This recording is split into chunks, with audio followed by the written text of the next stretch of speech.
My first connection with Junior Achievement stems back to around 1993 in Kingston, Jamaica at Mona High School.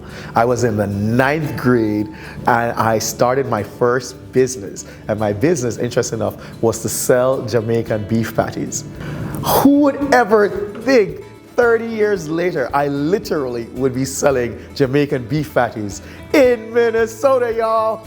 And so my history with Junior Achievement goes back to just being that little 9th grader who wants to manage sales and figure out marketing and figure out where else should we open up shop. What variety of beef patties would we be selling? Now here I am at Pimento selling different varieties of beef patties after learning how to run business from watching my family and learning first at Junior Achievement in the 9th grade in Jamaica.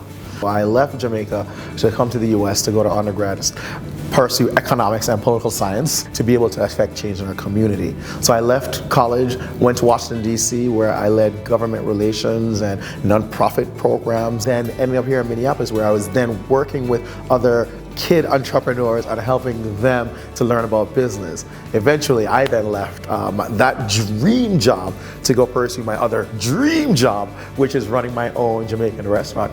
Pimento Jamaican Kitchen! It's a fun spot that represents and reflects my Jamaican upbringing, my family's recipes, as well as the spirit of my grandmother. My mentor was my grandmother.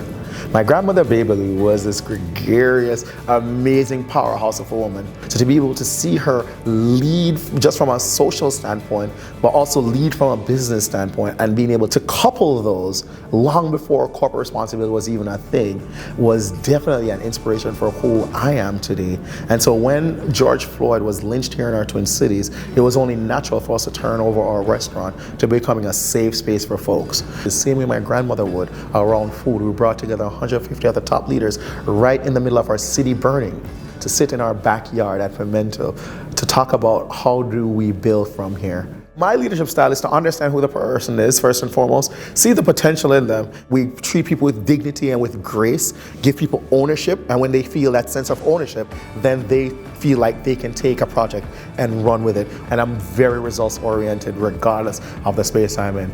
Being an entrepreneur is very important to one's career. Entrepreneurs feel freedom to create. Entrepreneurs also have the discipline to follow through to bring the project to completion.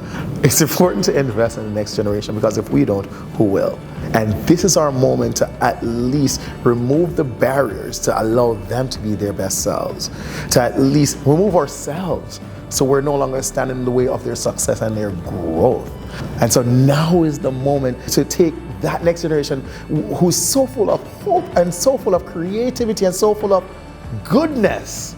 They're so full of goodness. We shan't squander this moment because I can tell you that that generation, the next generations, 2, 3 generations coming, will be our best yet for society. And I'm excited to be investing in the next generation of leaders.